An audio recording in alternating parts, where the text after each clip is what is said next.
Namaku Harry, aku pekerja formal yang bergerak di bidang jasa, usiaku beranjak 27 tahun, dan istriku seorang ASN di salah satu institusi tidak jauh dari tempat tinggal kami.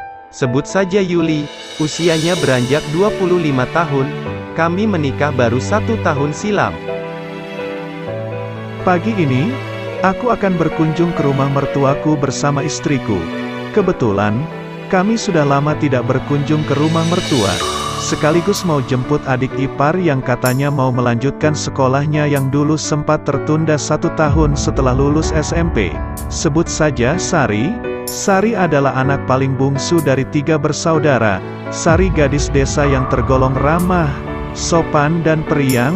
Aku dan Sari tidak begitu akrab, lantaran kami jarang sekali bertemu.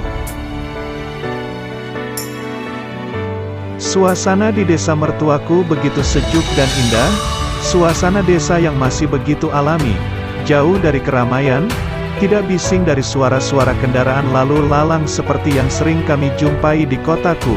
Aku pun betah berlama-lama tinggal di sana. Apalagi ketika berjalan-jalan sama Sari menyusuri alam pedesaan yang asri itu. Sari gadis desa yang tergolong cantik dan anggun, kecantikannya di atas rata-rata gadis seusianya di desa itu.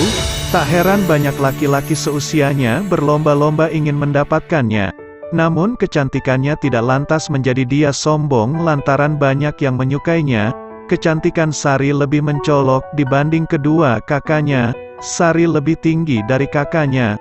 Kulitnya putih bersih dan terlihat anggun. Tak terasa, 1 minggu sudah aku tinggal di rumah mertua. Waktu liburan pun selesai. Sore ini kami akan kembali ke Jakarta bersama Sari yang ingin melanjutkan sekolah favoritnya yang kebetulan tidak jauh dari tempat tinggal kami. Pukul 4 sore kami berpamitan untuk pulang ke Jakarta. Dalam perjalanan kami disuguhi panorama indah sepanjang perjalanan desa itu. Kami pun banyak bercerita tentang banyak hal kepada Sari tentang kehidupan di ibu kota. Kami pun bercanda tawa sepanjang jalan agar Sari lebih sedikit akrab denganku tentunya.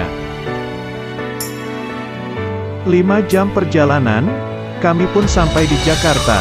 Suatu hal yang baru buat Sari hidup di ibu kota tentunya. Begitu banyak lalu lalang kendaraan yang memadati setiap jalan ibu kota. 1-2 hari Sari terlihat tidak betah hidup di ibu kota yang bising ini. Namun kami pun selalu menghiburnya agar Sari terbiasa hidup di keramaian ibu kota. Apalagi nanti kalau sudah masuk sekolah. Lama-kelamaan, Sari mulai betah tinggal di ibu kota bersama kami. Setelah Sari menemukan banyak teman di sekolahnya, berangkat dan pulang sekolah pun, Sari sudah tidak lagi diantar jemput olehku. Terkadang berangkat sekolah bersama teman sekelasnya, hanya sesekali saja ketika aku tidak sedang bekerja. Suasana rumah pun menjadi hangat setelah kehadiran Sari tinggal di rumah kami. Yang belakangan ini terasa sepi lantaran kami belum dikaruniai keturunan selama hampir 1 tahun kami menikah. Sari, adik iparku terlihat lebih sabar dibanding istriku. Sari lebih humoris ketimbang istriku. Tak jarang aku dan Sari kerap bercanda tawa membuat Sari semakin akrab denganku. Tak terasa, Sari sudah 2 tahun tinggal bersama kami. Namun ada yang aneh belakangan ini, aku lebih betah jika bercanda tawa bersama Sari. Apalagi, ketika kami bercanda tidak luput dari kejahilanku terhadap Sari, tanpa sepengetahuan istriku tentunya. Hal itu tidak lantas membuat Sari marah atau kesal terhadap kejahilanku, padahal itu sering terjadi tiap kali kami bercanda. Kediamannya menjadikan sebuah tanya dalam benakku. Apakah Sari memang sengaja membiarkan kejahilanku terhadapnya, atau Sari memang tidak mempedulikan hal itu terjadi lantaran aku adalah kakak iparnya sendiri? Hal itu membuat pikiran kotorku kerap menguasaiku, namun aku berusaha untuk tidak melakukan kejahilan yang lebih dalam kepadanya. Dengan berjalannya waktu, kami selalu bercanda tawa ketika bersama di rumah. Namun candaanku tidak membuat istri marah lantaran sudah terbiasa kalau bersama. Namun lain cerita candaanku pada Sari kalau tidak ada istri. Hal itulah menjadikan Sari tak canggung lagi kepadaku. Seolah tidak ada jarak, layaknya kakak dan adik ipar. Sari pun lebih berani duduk di pangkuanku ketika aku sedang sendiri menonton acara televisi. Padahal Sari bukanlah anak kecil lagi. Kini Sari sudah kelas 3 SMA. Aku yakin, Sari sudah mengerti hal itu. Seolah-olah Sari sengaja melakukan hal itu untuk memancingku.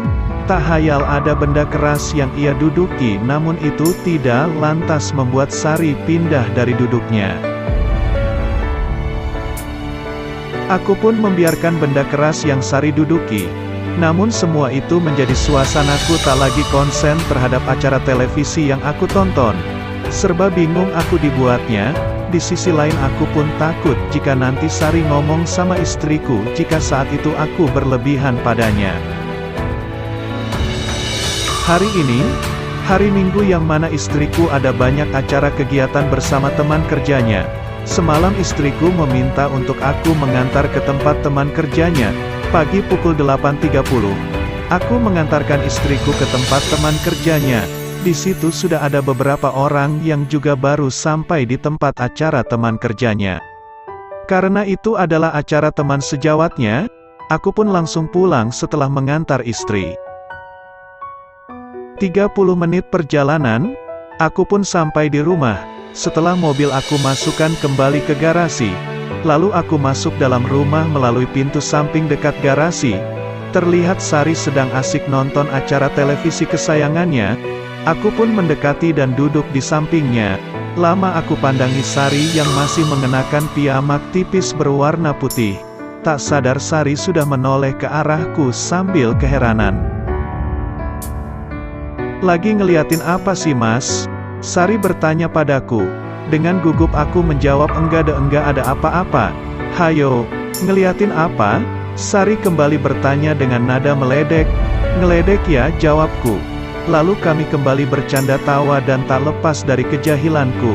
Berawal dari kejahilanku, akhirnya aku dan Sari melakukan hal itu.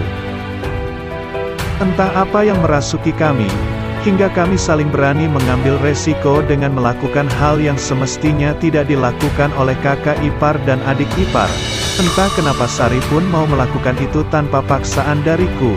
Cinta telah membutakan mata kami berdua. Jika kalian suka cerita ini, jangan lupa subscribe ya.